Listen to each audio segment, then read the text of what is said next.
Hey everyone, welcome to the channel Golf with James. I wanted to talk a little bit about golf bags today. And so if you are looking around to try and figure out which is the right golf bag for you, I have a collection of bags. And I'm going to be selling a couple of these. So I wanted to make a video before I reduced my collection of existing bags. But today we have the Ping Hoofer Tour 2025.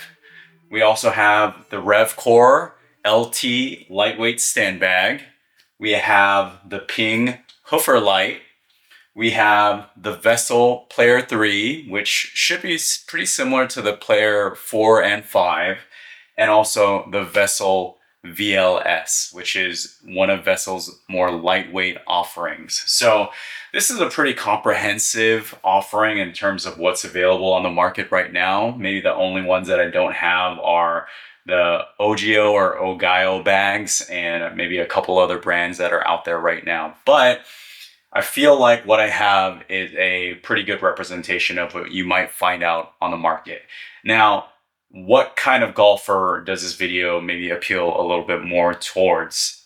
I would say the golfer who enjoys carrying, but also doesn't mind riding in a cart every once in a while, maybe using their push cart as well. So I feel like most golfers that I know usually walk the course or ride sometimes and walk the other times or push carts. So I think this is going to cover a pretty good chunk of golfers that are looking for golf bags. All right, I'm going to be walking through each of these bags. I'm going to start over here, walk through them, things that I've liked about them, things that I haven't liked about them, and then I'm going to provide at the end a quick summary of what I think is the best value and the ones that ultimately I'm going to keep. So let's get started.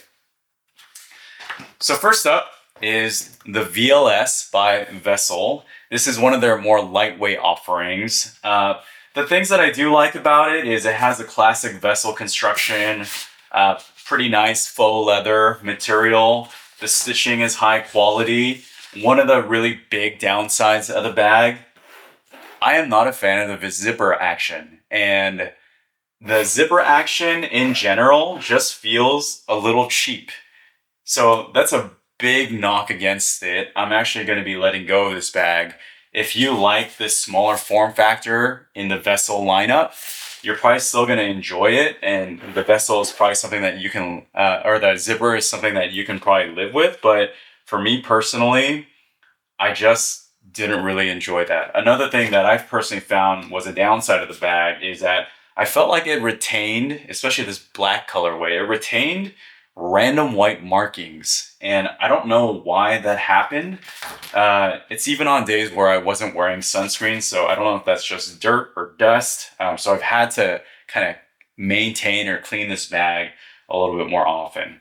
That said, it's still a Vessel bag, and for folks who are loyal to the brand, the stand action is still really clean. The overall weight of the bag is very light. It features a 4-way top. And so if you are more of a minimalist golfer, I mean, I found this setup pretty enjoyable. I didn't have any club tangle that I, am aware of personally, but I also feel like some of these club tangle issues are overblown by players who are playing jumbo-sized grips and are demanding that their clubs go in and out easily, even though they're wearing jumbo-sized grips on their clubs. So Vessel VLS, I enjoyed it, but I'm not keeping it. All right, the Vessel Player 3. This, and you can tell probably just by the way that you hear me talking about it, was my favorite bag. And I'll tell you why it ended up kind of falling out of favor with me. But I would say that this is as close to the perfect bag that you can get. It has a really generous compartment, so you can fit a lot of things and a lot of different pockets even inside, which I found really useful for organizing all of my things, whether it's like, hey, I want to put sunscreen here or snacks here, and I want to put more valuables over here.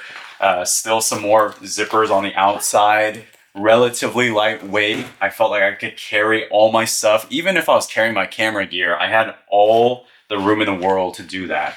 And yet it still looked really clean. have features like that magnetic action on the rangefinder. Same thing with the VLS, by the way. A lot of these items I feel like do also apply to the VLS, but the VLS just has fewer pockets. Again, the zipper action, just not a fan of it. And because it's a little more lightweight offering, the compartment is definitely going to be smaller. For this one though, the Player 3, I mean, extra jacket, extra water bottle, everything could go in. I found personally the water bottle holders on both sides to be sufficient. I just needed to find a water bottle that was a little bit more on the thinner flask side, which, it's not a huge trade-off, I feel like, if you have to look for that. But overall, really, really good bag. The stand kick action, awesome. I really did appreciate, rather than a 4-way top, you had room for a 6-way top, so I put my driver in one bag, let the big dog eat, my putter in a separate compartment as well, and then divide the rest of my clubs accordingly. But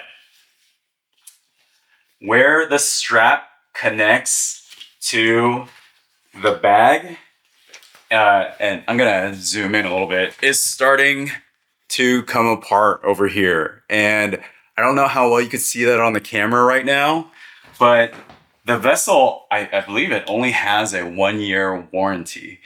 And so if you're looking for a bag that's gonna last you, you're gonna be paying almost $500 for it at this point. It's like $489 or something like that for the Player 5. You would think that the workmanship is gonna last longer than like 2.5 years. And granted, over those 2.5 years, I did play a lot of golf, but I would just expect the bag to hold up longer. I'm not really looking to pay $500 every 3 years to make sure that my bag stays in functional shape. So I haven't heard good things about Vessel's warranty process.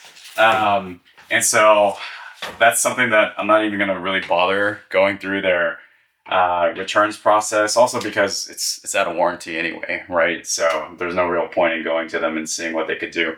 But from what I've read online too, Vessel is pretty strict with their warranty. That brings me to Ping. So Ping, actually, their warranty for their bag is 2 years. And so I've actually had to use their warranty service for an issue with a sand leg for one bag. And I think there was another issue that I forgot. I think the spine inside one of my bags wasn't functioning properly. And Ping their customer service was really good about rectifying the issue as long as you're within the 2 years of purchase date. Now, I mentioned the 2 issues that I did have. And so I think anytime you go with a bigger box brand, you're going to find maybe some of the quality control issues that you would anticipate for more of a mass-produced bag. But the Ping Hoofer Lite, I think it's something like $240 or something like that. When you look at the other offerings that are here that are more in the $300 to $500 range, $240 for a bag that is actually really nice. And the calling card of the Hoofer Lite is it's really light. So if you enjoy carrying, the Hoofer Lite is going to be one of the best options that's out there. Now, the material of the bag is obviously where a lot of that lightness comes from. So if you want faux leather, you're going to have to sacrifice a little bit of the pounds to try and make sure that you have that more luxurious appearance versus kind of this ripstop material that's on a Ping Hoofer Lite. But overall, again, very generous compartment over here. I did wish there were a couple more compartments inside so I can organize, but there's enough for me to go on. So I haven't really had trouble in terms of fitting the things that I need to inside the Hoofer Lite. Plus, this bag is ultimately a little bit more geared towards folks that are walking. And if you're walking, the assumption is that you're not trying to carry too much. The only thing that I kind of wish Ping would change about the Hoofer Lite is the pocket for the rangefinder. If only this was magnetic. If only this was magnetic, I would probably make this my daily, my everyday bag. Because although I enjoy the nice feeling of faux leather, at the end of the day, the lighter you can get, and the nicer kind of amenities of the bag you can get combined is what really makes the experience for me. And I found it pretty annoying to, one, keep this kind of open so that I'd have to kind of worry about, oh man, I mean, it's a trade-off in between you can easily access your rangefinder versus, dude, is this gonna fall out?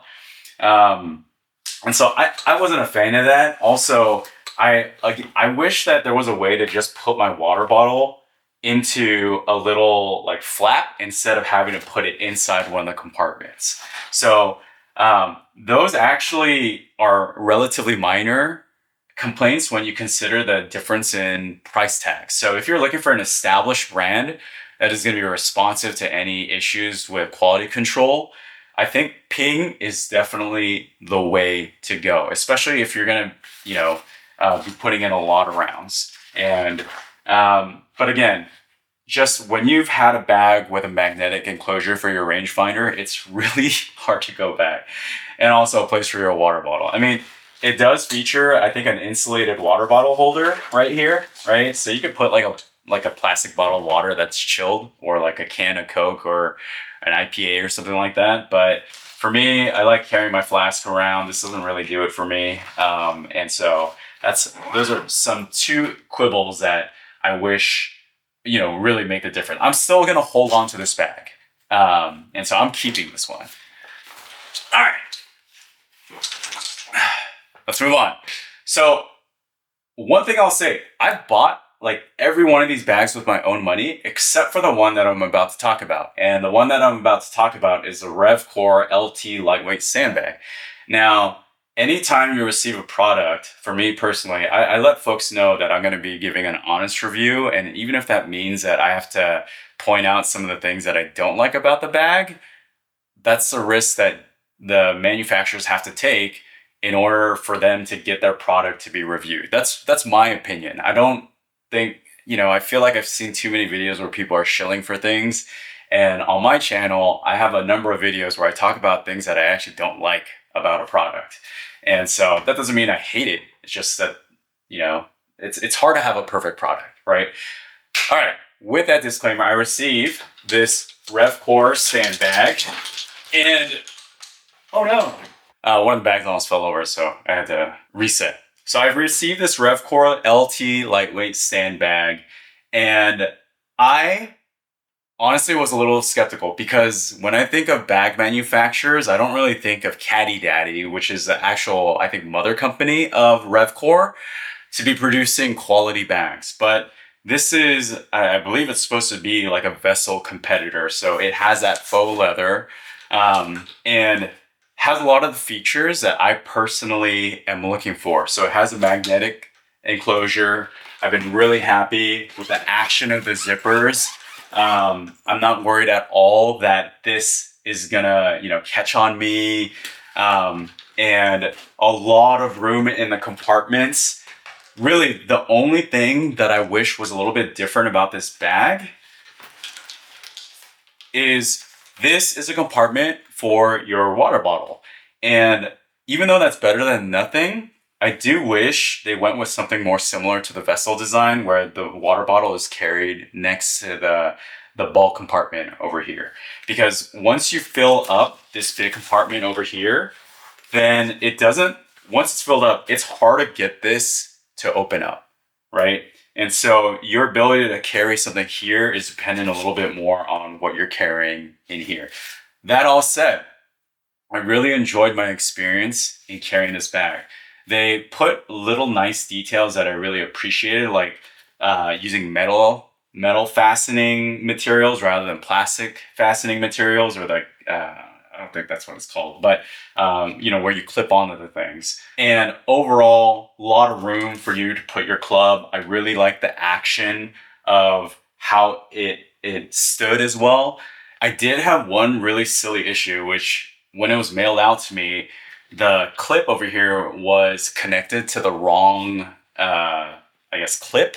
And so when I wore it, I was thinking to myself, dude, this bag feels horrible. And so I actually carried it a couple rounds. I've carried all these bags, by the way. I carried it a couple rounds, And I was just thinking, why would they make a bag like this? Once I realized that it was clipped onto the wrong place originally when it was shipped out to me, and I fixed it, then the bag sat way more comfortably. So if you do buy this bag, it's 230 bucks. And so 230, 240 for the Ping Hoofer Lite. I believe like something like 300 for, or almost 500 for the Vessel Player 3 through 5, depending on which one you get. And then the VLS is something like, I don't know, 300 bucks. But for 230 bucks, you get something that is, pretty similar to what you get in Vessel. I'm excited also to see, what their bag evolution looks like, because I've been pretty impressed with the bag. All right, so I'm keeping the Revcore bag.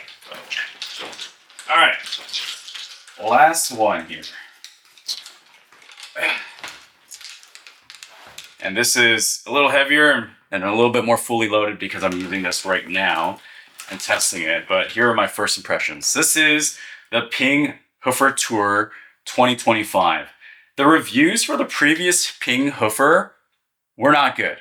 I felt like a lot of folks were talking about how even though the bag looks really good, there were a lot of things functionally that they didn't really appreciate about it. So when the 2025 came out, I was pretty excited because I figured, hopefully Ping has addressed some of those issues. This is the no logo version of the Ping Hoofer Tour 2025. And I like the no logo version because even though I do carry a couple Ping clubs in my bag, no telling whether or not they say or not. So I personally enjoy it when my bag looks like it's not necessarily affiliated with any club manufacturer.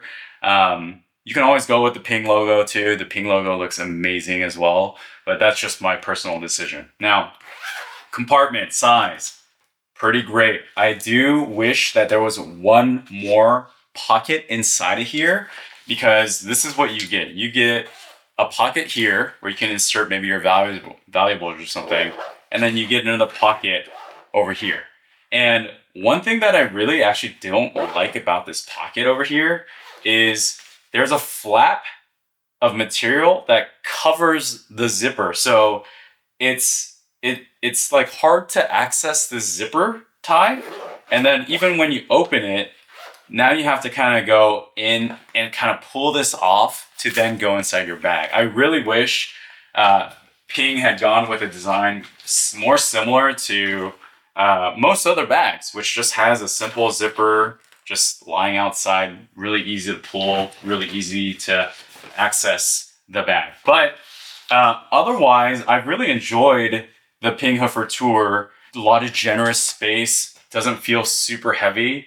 And the zipper action is similar to, it's not metal, it's the plastic zipper, but one of the things that I know I can be confident in is that Ping is going to stand by their product. And over 2 years, I'm probably going to be, carrying this bag for hopefully like 100 rounds.